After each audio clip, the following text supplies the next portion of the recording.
সাথী সভাপতি, মঞ্চে উপস্থিত রয়েছেন ডিওয়াইএফআই এবং এসএফআই এর নেতৃত্ব। এর আগে যে দুজন বলেছেন দুজনেই কমরেড সুভাষ চক্রবর্তীকে তার রাজনৈতিক পরিসরে অনেক বেশি কাছ থেকে অনেক বেশি ব্যক্তিগতভাবে দেখার সুযোগ পেয়েছে, তাই খুব স্বাভাবিকভাবে উঠে এসেছে বেশ কিছু ব্যক্তিগত এক্সপিরিয়েন্স বা অভিজ্ঞতা, বেশ কিছু একসাথে কাটানো মুহূর্ত এবং তাদের নজর দিয়ে তাদের চোখ দিয়ে আমরা কমরেড সুভাষ চক্রবর্তীকে জানার বোঝার চেষ্টা করেছি। এখন একটা মানুষের মৃত্যুর এতগুলো বছর পর একজন কমরেডকে, একজন নেতাকে আমাদের মনে রাখার কারণ কি?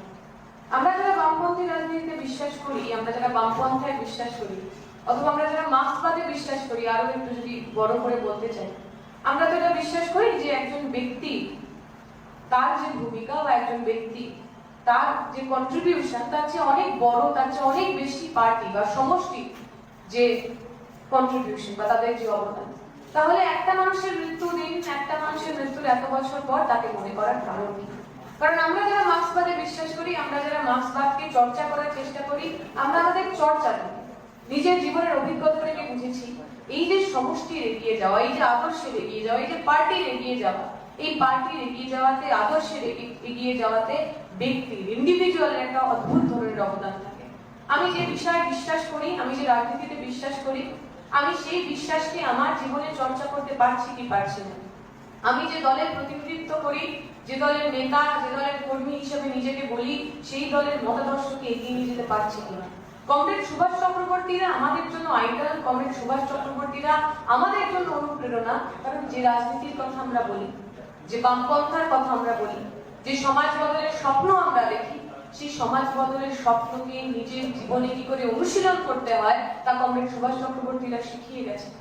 কালকে দাদা বলছিল একটা মিটিং এ আমরা ছিলাম এবং সেখানে এই কথাটা, আমরা ভারতের ছাত্র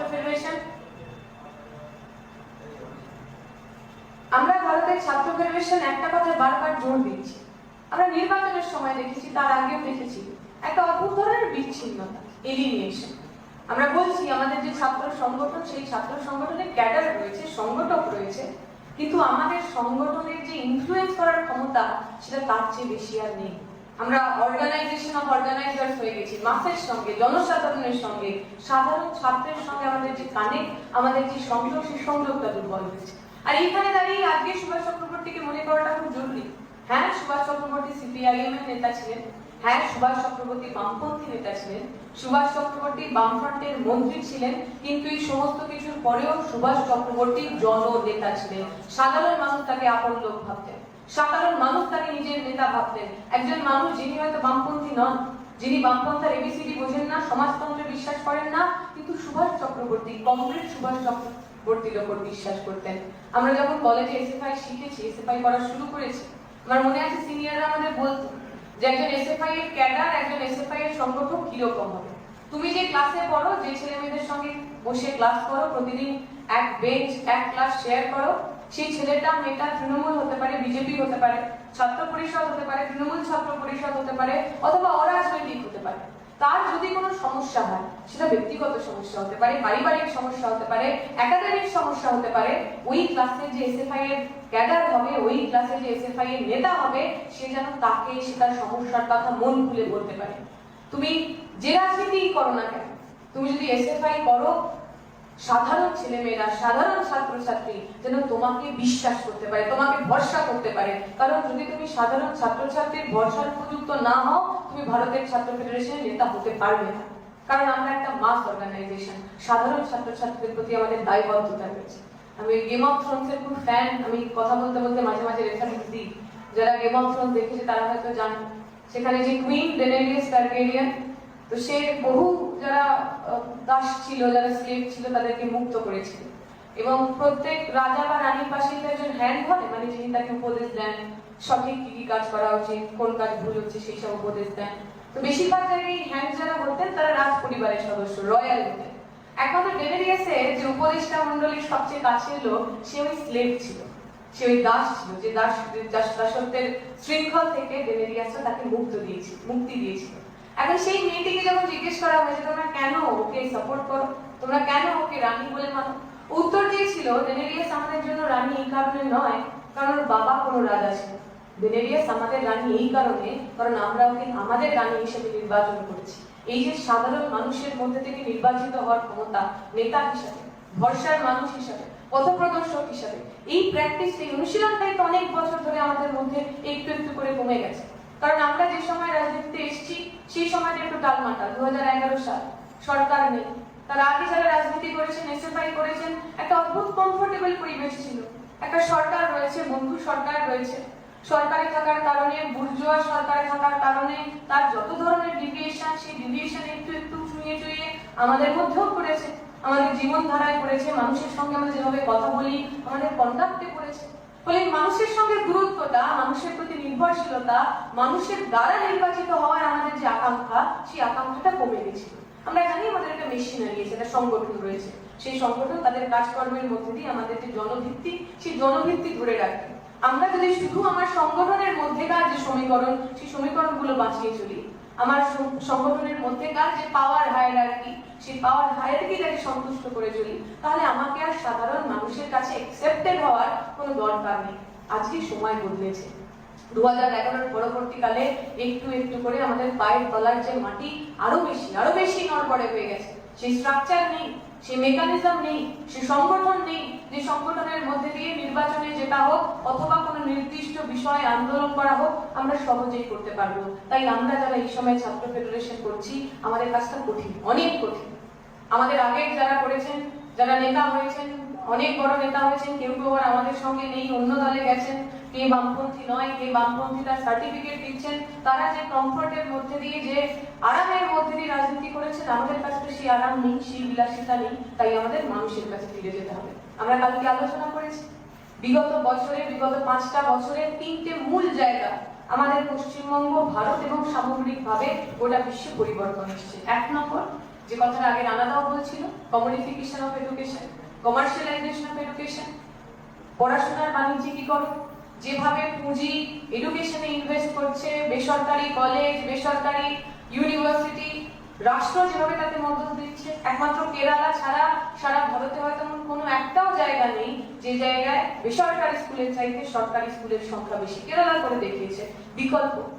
বিকল্প বামপন্থা তারা পাঠ দিয়েছে, কিন্তু এটা আমাদের মানতে হবে।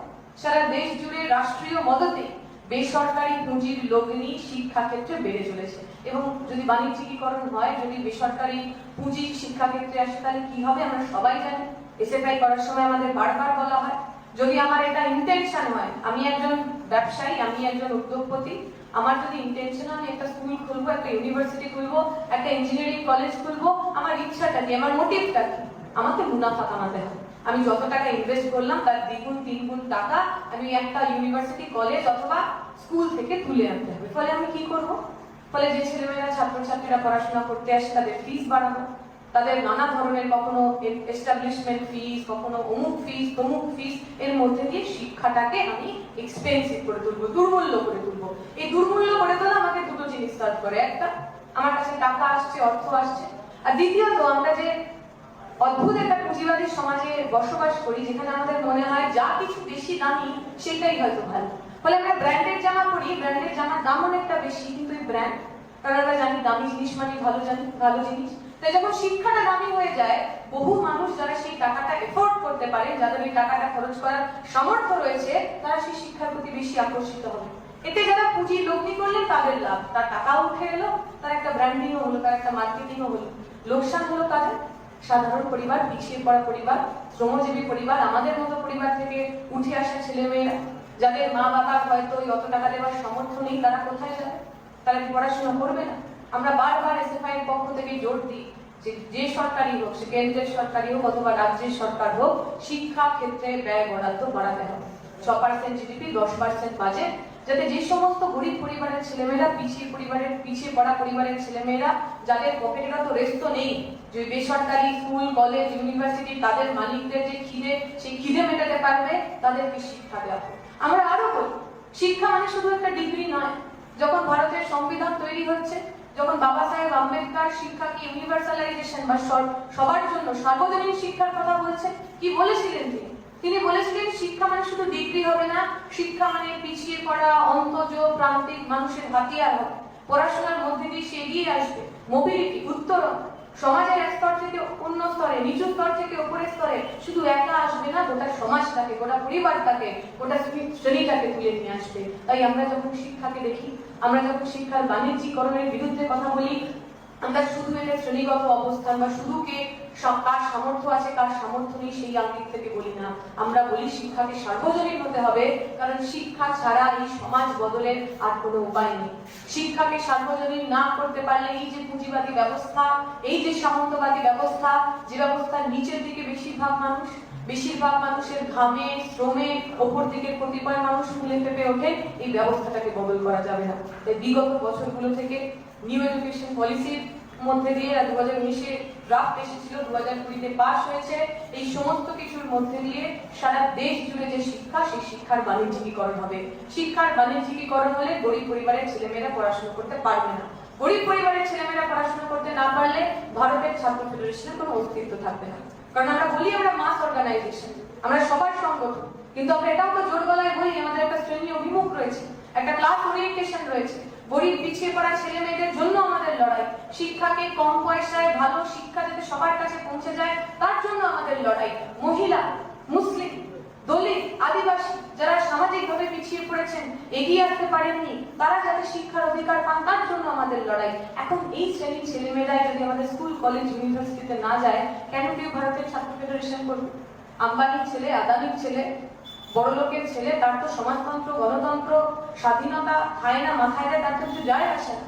তার স্কুলের ফিস যদি 500 টাকা থেকে 5,000 টাকা হয়, তার তো কিছু যায় আসে না। তার সংরক্ষণ ব্যবস্থা যদি উঠে যায়, তার তো কিছু যায় আসে না।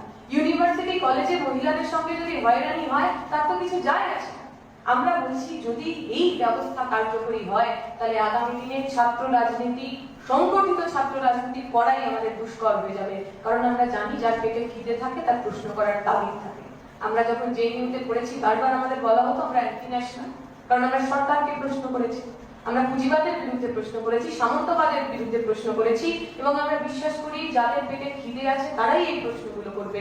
রোহিত ভেমুলা প্রশ্ন করেছিল বলে শহীদ হয়েছে, ভগৎ সিংরা, ক্ষুদিরামরা প্রশ্ন করতে চাইতো বলে তারা খুন হয়েছে, তারা শহীদ হয়েছে। তাই আগামী দিনে আমরা যখন বাণিজ্যিকরণের কথা বলবো, বাণিজ্যিকরণের বিরুদ্ধে লড়াইয়ে নামবো, আন্দোলনে নামবো, আমরা সবাই যেন বুঝতে পারি এই লড়াইটা, এই আন্দোলনটা শুধু আমাদের জন্য নয়, আগামী প্রজন্মের জন্য। আমার ভাইয়েরা, আমার বোনেরা, আমার পরিবারের আগামী প্রজন্ম শিক্ষা পাবে কিনা, নাকি ওই মুটে মজদুর ওয়েজ লেবার তাদের হতে হবে, সেই প্রশ্ন আমরা যদি সমাধান করতে চাই, তাহলে আগামী দিনে আমাদের লড়াই আন্দোলনের মধ্যে থাকতে হবে। দ্বিতীয় যে পরিবর্তন হয়েছে, সেই পরিবর্তন আমরা সবাই নিজেদের জীবন দিয়ে ফেস করছি। প্যান্ডেমিকের কারণে স্কুল কলেজ ইউনিভার্সিটি বন্ধ হওয়া, এবং একই সঙ্গে একটা বিপুল সংখ্যক মানুষ নতুন করে গরিব হয়ে যাওয়া। সমস্ত সার্ভে যে এতদিন ধরে হয়েছে 2019 এবং এই লকডাউনের পর সমস্ত জায়গায় দেখা গেছে যে গরিব যে মানুষ, খেটে খাওয়া যে মানুষ, দিন আনে দিন খায় যে মানুষ, ওয়ার্কিং ক্লাস যাকে আমরা বলি, শ্রমজীবী মানুষ, সেই শ্রমজীবী মানুষের গড় আয় আরো অনেকটা কমেছে। আর সেই একই সময় লকডাউনের সময় যখন সারা দেশে অর্থনৈতিক মন্দা ছিল, আম্বানির যে টোটাল সম্পত্তি, সেই সম্পত্তি বেড়েছে কয়েক গুণ। ফলে প্যান্ডেমিক শুধুমাত্র স্কুল কলেজ ইউনিভার্সিটি বন্ধ করেছে তা নয়, যে এক্সিস্টিং ইনইকুয়ালিটি, আমার দেশের মধ্যে থাকা যে বৈষম্য, আর্থিক বৈষম্য, সামাজিক বৈষম্য, সেই সামাজিক বৈষম্যটাকেও আরো বাড়িয়েছে। একই সঙ্গে নতুন হয়েছে ডিজিটাল ডিভাইড, অনলাইন এডুকেশন। আমরা সবাই জানি, রানাদা বলার সময় বললো যে অনলাইন এডুকেশন কারা পায় না, কার বাড়িতে ফোন রয়েছে, কার বাড়িতে ওয়াইফাই রয়েছে, কার বাড়িতে একাধিক স্মার্টফোন রয়েছে, কার বাড়িতে আলাদা ঘর রয়েছে। বিভিন্ন সার্ভে, ভারতের ছাত্র ফেডারেশন একটা সার্ভে করেছে, 9 তারিখ আমরা তার রিপোর্ট নিয়ে আসবো। তাতে দেখা যাচ্ছে এই লকডাউনের কারণে ভীষণ রকম ক্ষতিগ্রস্ত হয়েছে মেয়েরা। কারণ যে মেয়েরা ইউনিভার্সিটিতে যেত, হোস্টেলে থাকতো, বাড়ি ফিরে আসতে হয়েছে। বাড়ি ফিরে আসার পর মেয়ে হওয়ার কারণে তাকে বাড়ির কাজ করতে হয়েছে। যে কাজটা সে, যে সময়টা সে ইউনিভার্সিটিতে থাকার সময়, হোস্টেলে থাকার সময় পড়াশোনা করতে পারতো, বাড়িতে আসার পর তাকে বলা হয়েছে তুই তো মেয়ে, একটু রান্না করবি না, একটু ঘর মুছবি না, একটু বাড়ির যে ছোট বাচ্চাদের দেখভাল করবি না। আমরা দেখেছি বহু ছেলে মেয়ে এই সময় ড্রপড আউট হয়েছে, ফোর্সফুলি ড্রপড আউট হয়েছে। আমরা যদি একটু নজর ঘোরাই, দেখবো এই যে সুইগি, জোম্যাটো যে ডেলিভারি বয়রা আসছে, তাদের বয়সটা বিগত 6 মাসে কতটা কমে গেছে। 16, 17, 14, 15 বছরের ছেলেরা ওই জোম্যাটোর গায়ে, মানে জামা গায়ে দিয়ে, সুইগির জামা গায়ে দিয়ে সাইকেল চালিয়ে চালিয়ে লোকের বাড়িতে খাবার পৌঁছে দিচ্ছে, বাধ্য হয়েছে। মা বাবা কাজ হারিয়েছে লকডাউনে, পড়াশোনা করতে চায়, কি করে পড়াশোনা করবে? অনলাইন এডুকেশন, মোবাইল ফোন কেনার ক্ষমতা নেই, ভেবেছে আমি যদি একটু এইসব কাজ করি, একটু জোম্যাটো সুইগি ডেলিভারি বয় 3-4 মাসের জন্য যদি হয়ে যায়, একটু টাকা জমিয়ে একটা ফোন কিনতে পারবো। কেউ হয়তো মা বাবাকে হারিয়েছে, কোভিডে তো আমরা সবাই আমাদের আপনজনকে হারিয়েছি, কত ছেলে মেয়ে তাদের পরিবারের লোককে হারিয়েছে, একমাত্র হয়তো উপার্জনকারী ব্যক্তি কোভিড কেড়ে নিয়েছে, বাধ্য হয়ে তাদের কাজ করতে, তারা কাজে নামতে বাধ্য হয়েছে। এই যে ড্রপ আউটের সংখ্যাটা, ফোর্সফুলি যাদেরকে এই পুরো সিস্টেম থেকে আমরা ফেলে বার করে দিলাম, ওয়ার্কিং স্টুডেন্ট যাদেরকে আমরা বলছি, এই সংখ্যাটা তো বেড়েছে, লাগাতার বেড়েছে।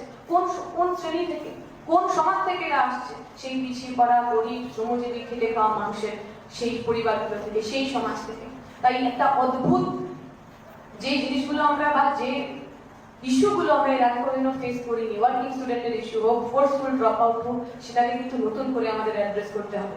আমরা বলছি দ্বিতীয় যে জিনিসটা সবচেয়ে গুরুত্বপূর্ণ আমাদের জন্য যা হয়েছে, তাহলে একটা পরিসরের পরিবর্তন। আমরা কালকেও আলোচনার সময় করেছি, এর আগে আমরা যারা কলেজে রাজনীতি করেছি, কলেজে ভোট করার প্রিভিলেজ ছিল আমাদের কাছে, সুযোগ হয়েছে, আমাদের একটা প্যাটার্ন ছিল। কি প্যাটার্ন ছিল সংগঠনে? যে যখন অ্যাডমিশন হবে তখন আমরা অ্যাডমিশন অ্যাসিস্ট্যান্স করব, নতুন ছেলেমেয়েরা কলেজে আসবে, তাদের সঙ্গে বন্ধুত্ব করব, তাদের সঙ্গে একটা যা হয় আর কি, একটা কথাবার্তা বলার মতো একটা পরিসর তৈরি করব, তাকে বোঝাবো এসএফআই কি, 2 টাকার মেম্বারশিপ করব, এবং পরবর্তীকালে যখন নির্বাচন হবে তখন সেই বন্ধু বা 2 টাকার মেম্বারশিপকেই আমরা আরো পার্টিজান করব, আরো বেশি আমাদের দিকে সলিডিফাই করব, আরো বেশি আমাদের দিকে নিয়ে আসবো। কিন্তু আমরা দেখেছি নির্বাচন বন্ধ হয়ে গেছে মমতা ব্যানার্জির কৃপায়। মমতা ব্যানার্জি যিনি গণতন্ত্রের পূজারী, গণতন্ত্রের সবচেয়ে বড় মুখ নাকি এই মুহূর্তে, নরেন্দ্র মোদী বা বিজেপি বা ফ্যাসিজমকে হারাতে যে ছাড়া নাকি আর কোনো বিকল্প নেই, তিনি তো পশ্চিমবঙ্গে নির্বাচন বন্ধ করে দিয়েছেন, স্কুল কলেজ ইউনিভার্সিটিতে নির্বাচন হয় না, এবং তারপরে এই লকডাউন হওয়ার কারণে প্রায় 2 বছর ধরে শিক্ষা প্রতিষ্ঠানগুলো বন্ধ। এখন আমাদের যদি এসএফআই করতে হয়, আমরা এসএফআই করবো কি করে? এর আগে আমরা যা যা করতাম সেগুলো তো আমরা করতে পারবো না।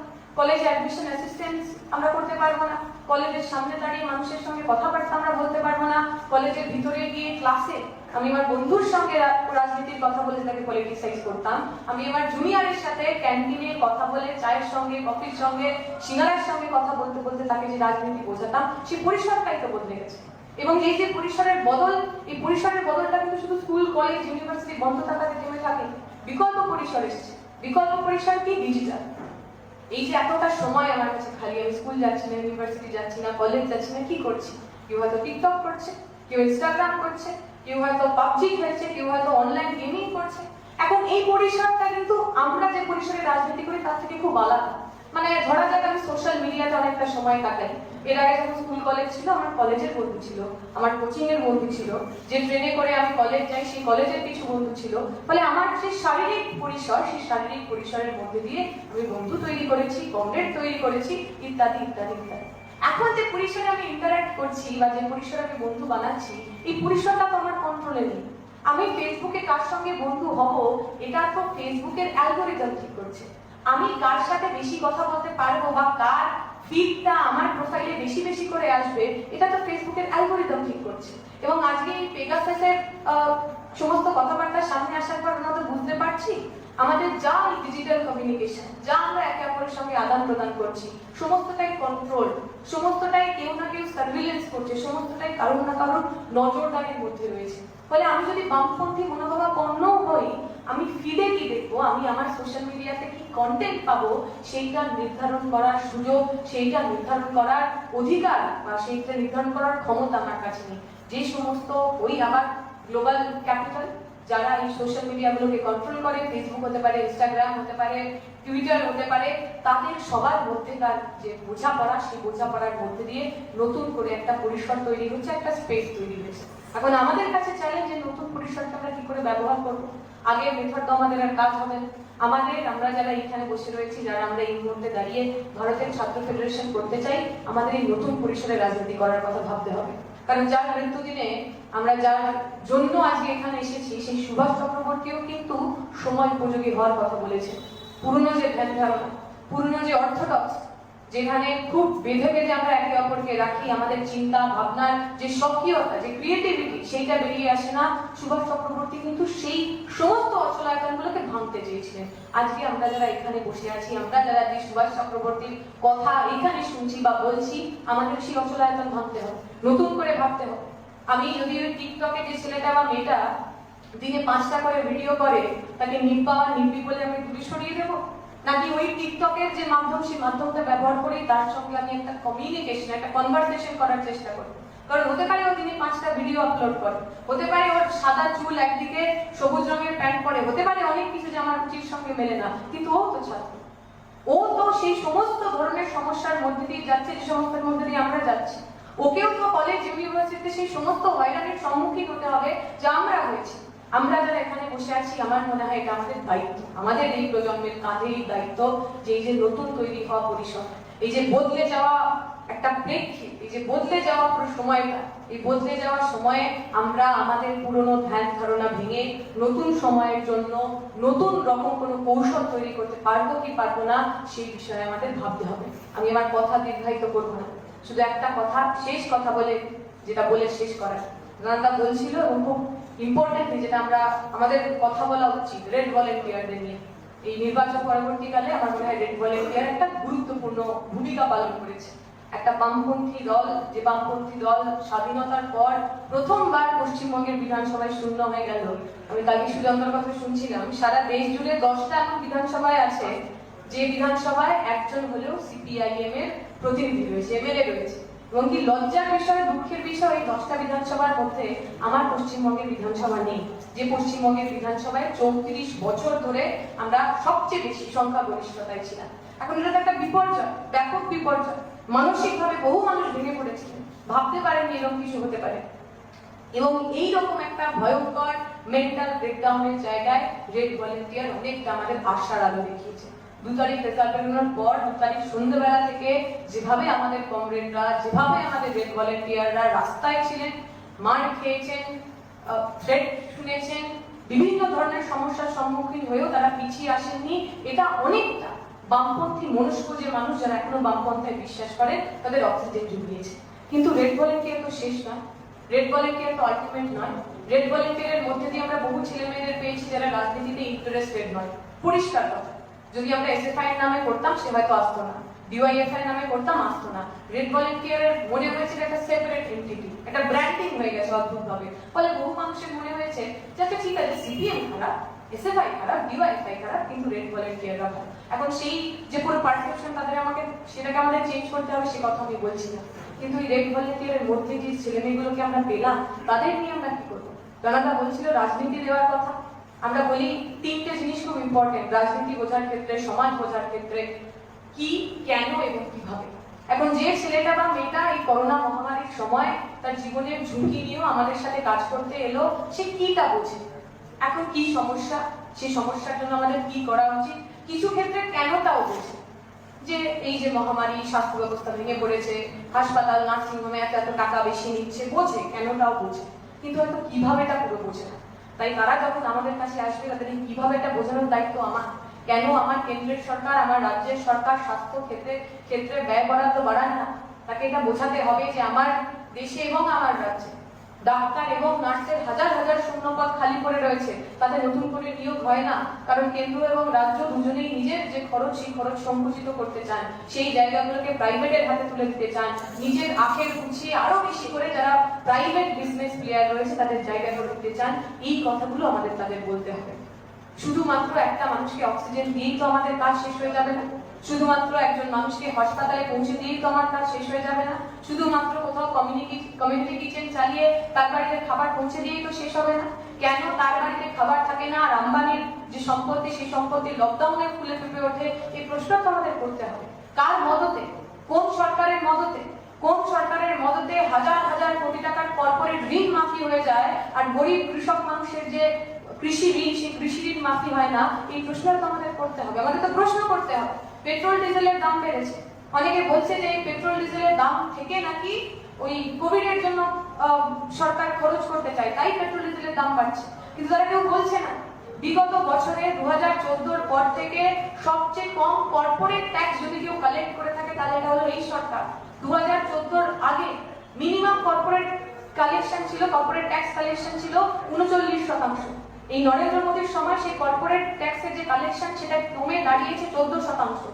সুতরাং সরকার আমার আপনার উপর এই যে সেস পেট্রোল ডিজেলের উপর যে অতিরিক্ত ট্যাক্স, সেই ট্যাক্সের টাকা এই জন্য নিচ্ছেন কারণ ওই বড় লোকদের, ওই কর্পোরেটদের, ওই আম্বানি আদানিদের যে ন্যায্য ট্যাক্সের টাকা, সেই ট্যাক্সের টাকা তারা কম করে তুলছেন। এই প্রশ্নগুলো, এই তথ্যগুলো, এই রাজনীতিগুলো আমাদের তাদের কাছে নিয়ে যেতে হবে। আমি বিশ্বাস করি যারা এই সময় বামপন্থী রাজনীতি করতে এসছেন, তাদের ডেডিকেশন, তাদের সততা, পার্টির প্রতি ভালোবাসা, বামপন্থার আদর্শের প্রতি ভালোবাসা, এ নিয়ে প্রশ্ন করার উদ্ধত্ত কারণ থাকা উচিত নয়। কিন্তু আবেগ আর রাজনীতির মধ্যে তো একটা সূক্ষ্ম লাইন থাকে, একটা ফারাক থাকে। আবেগ মানে ওই লাল ঝান্ডার প্রতি ভালোবাসা, আর রাজনীতি মানে ওই লাল ঝান্ডার প্রতি ভালোবাসাটাকে বাঁচিয়ে রাখার জন্য আত্মত্যাগ, স্বার্থত্যাগের মধ্যে দিয়ে যাওয়া। আমরা তো দেখি বহু মানুষকে যারা এক সময় আমাদের কাছ থেকে অনেক কিছু পেয়েছেন, এখন তারা বড় বড় লেখেন, কলাম লেখেন, সেখানে মমতা ব্যানার্জিকে পশ্চিমবঙ্গের যে রাজনীতি, সেই রাজনীতির সবচেয়ে বড় মহিলা মুখ হিসেবে দেখানোর চেষ্টা করা হয়। এখন আমার মনে হয়, আমি আগেও বলেছি যে আসলে সত্যি তো পশ্চিমবঙ্গের যদি রাজনীতির কথা আমরা ভাবি, পশ্চিমবঙ্গের রাজনীতিতে মহিলাদের কথা যদি বলতে হয়, মমতা ব্যানার্জিকে ছাড়া তো বলা সম্ভব না, কারণ তিনি পশ্চিমবঙ্গের প্রথম মহিলা মুখ্যমন্ত্রী। কিন্তু আমরা যারা মার্ক্সবাদে বিশ্বাস করি, অথবা আমরা যারা সমাজ বদলের স্বপ্নে বিশ্বাস করি, আমরা তো এটা জানি যে একটা সমাজকে আমরা যখন দেখি তাকে ক্রিটিক্যালি দেখতে হয়, তার ভালোটা বলতে হয়, তার খারাপটা বলতে হয়, এবং তারপরে একটা সিদ্ধান্তে উপনীত হতে হয়। তাই আমরা যখন মমতা ব্যানার্জির অবদান নিয়ে কথা বলবো, মমতা ব্যানার্জি প্রথম মহিলা মুখ্যমন্ত্রী তা স্বীকার করার পরেও তার সময়ে একের পর এক বেড়ে চলা নারী ধর্ষণের ঘটনাটাকে আমরা এড়িয়ে যাব না। তার সময় প্রথম মহিলা মুখ্যমন্ত্রী হিসেবে মহাকরণে দাঁড়িয়ে বলা যে ওই যে ঘটনাটি হয়েছে, ধর্ষণের ঘটনাটি হয়েছে, সেটা সাজানো ঘটনা, এই কথাটাকে আমরা এড়িয়ে যাব না। আমরা এড়িয়ে যাব না আগেরবার পঞ্চায়েত নির্বাচনের ওই ভয়ঙ্কর ছবিটা, যেখানে দুজন প্রৌঢ়া মহিলা ভারতের কমিউনিস্ট পার্টির হয়ে, বামপন্থীদের হয়ে নির্বাচনের নমিনেশন দিতে যাচ্ছেন, আর ওই তৃণমূলের ওই মমতা ব্যানার্জির দলের লোকেরা টেনে তার গা থেকে শাড়িটা খুলে ফেলছে। এই ঘটনাগুলোকে আমরা এড়িয়ে যাব না। তাই আমাদের কাছে, আপনাদের কাছে অনুরোধ, অবশ্যই আমরা সমাজকে দেখবো, ব্যক্তির অ্যাচিভমেন্টকে দেখবো। তিনি সুভাষ চক্রবর্তীও হতে পারেন, তিনি মমতা ব্যানার্জিও হতে পারেন, কিন্তু তাদের ব্যক্তির যে অ্যাচিভমেন্ট, সেই অ্যাচিভমেন্টটাকে আমরা আনক্রিটিক্যালি দেখবো না। সমাজের যে তাদের যে অবস্থান, তাদের যে শ্রেণীগত অবস্থান, এবং তাদের জীবনটা কতটা বেশি গরিব মানুষের জন্য, পিছিয়ে পড়া মানুষের জন্য, তাদের কাজ কত বেশি পিছনের মানুষকে আগিয়ে নিয়ে এসছেন, এগিয়ে নিয়ে এসছেন, এই মূল্যায়ন থেকে আমরা যেন দেখতে পারি। আমি আশা করবো আগামী দিনের যে লড়াই, আগামী দিনের যে সংগ্রাম, সেই সংগ্রামে আমরা সমস্ত ধরনের সুবিধাবাদ, সমস্ত ধরনের প্রলোভন, সমস্ত ধরনের সন্ত্রাসকে মোকাবিলা করে কমরেড সুভাষ চক্রবর্তীর যে স্বপ্ন ছিল, যুবদের যে স্বপ্ন ছিল, পশ্চিমবঙ্গকে মাথা উঁচু করে দাঁড় করানোর যে স্বপ্ন ছিল, সেই স্বপ্নের পথিক আমরা হব। এই আশা রেখে, ভরসা রেখে বক্তব্য শেষ করছি। শুক্রিয়া।